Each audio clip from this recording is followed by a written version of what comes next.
Olá, queridos ouvintes do Na Veia. Eu sou Rafaela Garcês. Estou aqui, nada mais, nada menos que Fernando Sobia, cara citado no STF, foi o episódio anterior, vocês já sabem de toda assim, o renome dele dentro do sistema de justiça, e Gina Muniz, né? Escritora do Rafa, Cangu e tantas outras publicações. tô, Oi. tô querendo colocar na minha descrição no Instagram isso. O que você acha? Fernando Sobia, fui citado no STF. Eu acho justo. Por quê? Não, Né? vou colocar. Fernando Sobia, fui tirado de contexto pelo ministro. Mas olha só, Fernando Sobia, deixa eu te falar uma coisa. Eu acho que o que você falou foi muito importante Não, sim, nesse sim, é um alerta texto, importante. e acho Sim, é que a importante. posição aí, como quem ouviu o episódio, são muito relevantes acerca dos tipos penais abertos. Mas não estou aqui para falar de tipos penais abertos, porque eu não tenho conhecimento de Fernando Sobia para entrar nesta seara. Eu estou aqui para falar de um julgamento muito interessante, um recurso em mandado de segurança, número 70.338, de São Paulo, da relatoria da ministra Laurita Vaz, em que ela reconheceu de maneira excepcional a possibilidade de uma vítima impetrar um mandado de segurança para cassar decisão homologatória de arquivamento de inquérito policial. Vamos lembrar, né, que o arquivamento do inquérito policial ele é requerido pelo promotor de justiça e homologado pelo juiz de direito, ou seja, é até, né, tem que ter essa comunhão de entendimentos do promotor e do juiz. E caso, né, o juiz não entenda ali pela homologação, vai ser enviado às instâncias superiores do Ministério Público, ou seja, sempre é, digamos assim, uma decisão complexa com aspas. E a ministra entendeu nesse caso que por ausência, né, de previsão legal, a jurisprudência majoritária dos tribunais superiores, né, compreende que a decisão do juiz singular, né, que determina o arquivamento é irrecorrível. Ela primeiro pondera isso.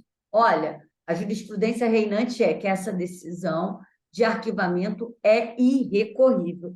Mas, todavia, porém, né, em hipóteses excepcionalíssimas, nas quais há flagrante violação a direito líquido e certo da vítima, esta corte, que é o STJ, né, tem admitido o manejo do mandado de segurança para impugnar a decisão de arquivamento, ou seja, excepcionalmente tem se admitido, né?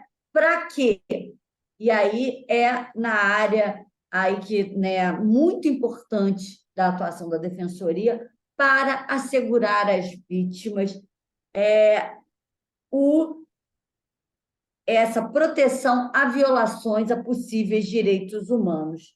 Esse caso aqui era um caso de violência doméstica e a Laurita, então, entendeu que não foi aqui respeitado o os entendimentos da Convenção Americana de Direitos Humanos e também da Convenção Interamericana para prevenir, punir e erradicar a violência contra a mulher.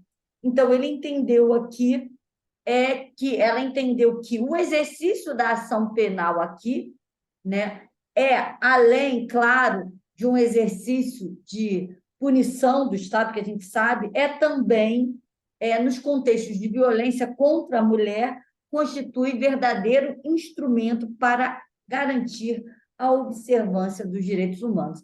Então, ela deixa bem claro que aqui está dentro de um contexto de proteção de direitos humanos, dessa vítima de violência doméstica e familiar. E aí, como a Convenção Americana sobre Direitos Humanos e a Interamericana, aí que eu falei, para prevenir e erradicar a violência contra a mulher, ela prevê mecanismos judiciais eficazes para a proteção contra que violem os direitos humanos das mulheres vítimas de violência doméstica. E aí ela cita também, né, o caso da favela Nova Brasília versus Brasil, em que os países signatários da Convenção Americana, né, têm o dever de, diante da notícia de violações de direitos humanos, agir com efetiva diligência para promover uma investigação séria, parcial e efetiva. E ela falou que, sem que houvesse uma prévia investigação aqui séria, né, imparcial e efetiva, não pode ter arquivamentos, né? E, então, ela também citou um outro caso, Barbosa de Souza, em Brasil e outros, também, que foi a ineficácia judicial frente a casos de violência contra a mulher. Também houve também um outro caso que a Justiça, a Corte Interamericana também entendeu aqui que deveria condenar o Brasil por violação aí a esses direitos humanos. E eu achei um caso bastante interessante, né, a concessão dessa segurança para cassar essa decisão homologatória e determinou aí a remessa ao Procurador-Geral de Justiça, né, que seria essa instância revisora, né, na esfera do Ministério Público. Então, ela também aqui decidiu, não no sentido de... Ela não poderia oferecer uma denúncia, né? A gente sempre tem que lembrar da técnica. A ministra não pode simplesmente falar, ah, não, arquivou errado, e aí? Então, ela cassou, para vocês aí que fazem concursos e tal, cassou e determinou a remessa ao Procurador-Geral de Justiça de São Paulo. Então, e ela, por fim, consignou o encerramento prematuro das investigações, aliada a manifestações processuais inconsistentes nas instâncias ordinárias, denotam que não houve, né, a devida diligência na apuração de possíveis violações de direitos humanos praticados contra a recorrente, em ofensa ao seu direito líquido e certo à proteção judicial. Então, senhores, dentro, claro, de todo esse arcabouço jurídico trazido tanto pela Convenção Americana de Direitos Humanos, quanto por essa Convenção Interamericana para prevenir, punir e erradicar violência contra a mulher. Então, eu quis trazer, porque é uma decisão aí que está nesse caráter de excepcionalidade de atuação judicial. A própria ministra reconheceu a excepcionalidade, como regra, é uma decisão irrecorrível, para vocês ficarem atentos. E queria só cotejar essa decisão, acho que é bastante importante para a nossa atuação na defesa criminal, e acho especialmente nos casos de violência policial, em que há, por vezes, arquivamentos, né, sem que haja uma produção de uma prova, como está aqui, investigações empreendidas com a devida diligência, imparcialidade e efetividade. Então, nós vemos muitos casos em que está ali constado como auto de resistência e a única informação que se obtém vamos ouvir os parentes da vítima. Eu vi essa semana um caso desse, em que basta a mãe da vítima, ele sempre pega e fala assim, não, ele realmente era do tráfico de drogas. E aí eu quero citar um livro excepcional, que é uma leitura assim, que abre portas assim, né? E dá, claro, uma grande tristeza de ver o nosso sistema judicial reforçando ilegalidades, né? A partir, eu acho que dos estudos do Orlando Zacconi, também muito se evoluiu no sentido de que se tenha realmente a instauração de inquéritos em relação à letalidade policial, que aqui no Rio, acho que no país como um todo, os casos de letalidade, bastava fazer um auto de resistência e não havia nem sequer instauração de inquérito para apurar com devido cuidado aí essa diligência, essa investigação imparcial e efetiva. E esse livro aqui que eu vou aqui indicar, Indignos de Vida, a forma jurídica da política de extermínio de inimigos na cidade no Rio de Janeiro, Arquive-se. Ele tem acesso a diversos autos de resistência, e, para surpresa de ninguém, a única prova em relação à situação de legítima defesa era o testemunho dos policiais, que houve ali, né, um confronto, e a testemunho de alguém falando que aquela pessoa era efetivamente ligada ao tráfico de drogas, mesmo com características claras de execução primária, de execução sumária, com tiros que eram a curta distância, em locais vitais. Mesmo assim, ele traz toda essa análise. É a tese de doutorado do Orlando Zacconi, que é um ex-policial, um ex-delegado do estado do Rio de Janeiro, hoje já se aposentou, vale a pena a leitura. Então, eu quis trazer essas duas situações aqui, e que eu desejo que, efetivamente, como Favela Nova Brasília, né, que o Brasil foi condenado, e aí houve violação de direitos humanos aí numa das chacinas, né, que o nosso país aí já coleciona, e que também trazer também no direito das mulheres, que a gente sabe também que merecem uma investigação séria, e que, claro, para além só da oitiva da vítima e do suposto autor do fato. E aí, gente, estou falando muito hoje, né? Cara, Rafa, você tocou num tópico Maravilhoso. importantíssimo, importantíssimo, como sempre. É muito comum a gente ver, e eu via um juiz com quem eu trabalhava, um pseudo-juiz, eu não gosto nem de chamar o sujeito de juiz, porque ele não ostentava nenhuma das características que um juiz deve ostentar. E ele, eu acho que deve ter listo, deve ter visto aí na contracapa de algum livro, que ele nunca leu, né? Mas viu em algum lugar lá que o Brasil tinha sido condenado 7 vezes na Corte Interamericana de Direitos por violar direitos das vítimas. E de vez em quando ele colocava isso nas sentenças dele como forma de justificar o agravamento da pena. Ele colocava isso nas decisões dele como forma de justificar a fixação de uma medida, de uma prisão preventiva. E aí eu fiz questão de fazer um levantamento e eu colocava nas petições, logo depois que ele colocava isso, colocava, sim, de fato o Brasil foi condenado. Na verdade, hoje não são 7, são 11 já, né? Ou até 12, se não me engano. A gente teve uma mais recente agora.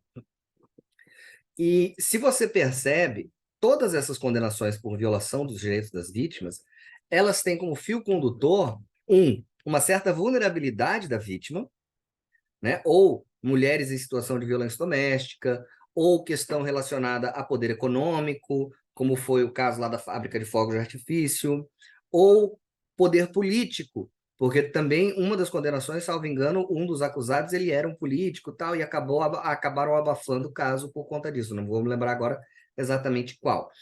E quando a CID fala, né, seja aí a comissão, seja a corte mesmo, quando ela fala, então, da violação dos direitos das vítimas, gente, a vítima não tem direito da condenação, a vítima não tem direito de uma pena mais alta do que está estabelecido na lei. O direito, e esse direito ninguém há de negar às vítimas, é o de ser ouvido, de ser reconhecido, e agora vou gastar meu português, de ser reconhecido como sujeito epistêmico, né, que a Rafa me ensinou, sobre Falou injustiça bonito. epistêmica, né? Então, ela Quem tem o ensinou direito. foi a Jana, tá? Não fui eu, não. Você me ensinou antes da Jana. A Jana só trouxe alguns elementos a mais, tem um pouco mais de experiência aí com o trabalho da Miranda Fricker, mas quem me apresentou o tema foi você. Enfim, né, de ser reconhecido como sujeito epistêmico, de ter as suas informações levantadas e de que seja promovida uma investigação, como você falou, imparcial e eficiente. É muito comum, gente, você chegar lá no plenário do júri e o cara falar, porque o direito da vítima foi desrespeitado. Falo, cara, olha onde a gente tá. Agora que você vai falar em desrespeitar o direito da vítima, você vai dizer que a absolvição deste acusado aqui, que é desrespeitar o direito da vítima, coisa não tem nada a ver com a outra.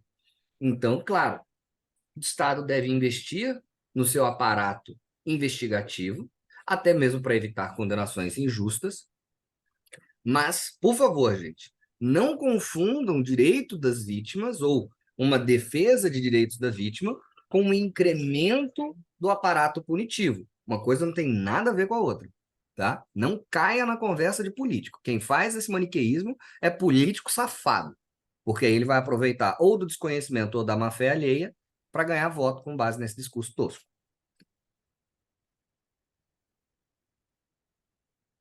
Gina, Estou aqui, é que vocês falaram tão bem. Hoje eu estou meio off, estou aqui só para ouvir. Tive a notícia que meu bebê vai ser operado e tal, estou ainda digerindo as ideias. Vai mas dar tudo certo, Gina Não, Muniz. tranquilo, é só um detalhe. Não é nada Estaremos sério, não. todos aqui Mas irmanados. é, eu achei interessante que quando o Rafa estava falando, eu estava justamente pensando nisso. Para quem ainda não ouviu o episódio com a Jana, para ouvir e fazer essa casadinha, porque eu acho que isso tem relação íntima com a questão da injustiça epistêmica. Exatamente, né? Porque aquela palavra não é dado valor e aí não se investiga, porque você não está acreditando no que a mulher está falando, ou mesmo, né? Velha preguiça, né? Porque numa fila de um plantão, são quantas mulheres reclamando, e aí para o policial é sempre a mesma ladainha, mas, gente, o policial e as instituições não está ali para fazer um julgamento de valoração se essa vítima passou mais credibilidade, se a outra não passou. Ele está ali para investigar de maneira imparcial. E quando a gente fala de imparcialidade, na verdade, a gente está falando que vai ter que ter, não vai poder cometer aí esse epistemicídio, Fernando, é um novo. Não, olha só, não é meu, tá? Esse termo não é meu, mas eu adoro, porque é isso, né? Você acaba gerando um epistemicídio de algumas pessoas. Então, é isso, né, gente? Hoje o recado foi rápido e rasteiro aqui, foi muito que bom, nós não temos gostei. tempo a Foi perder. intenso. Foi intenso. Então, ó, leiam o julgado, vai estar aí na descrição no título, tá? Na veia! Além do Na julgado, veia. Rafa deu uma dica cult, viu? Na veia, gente.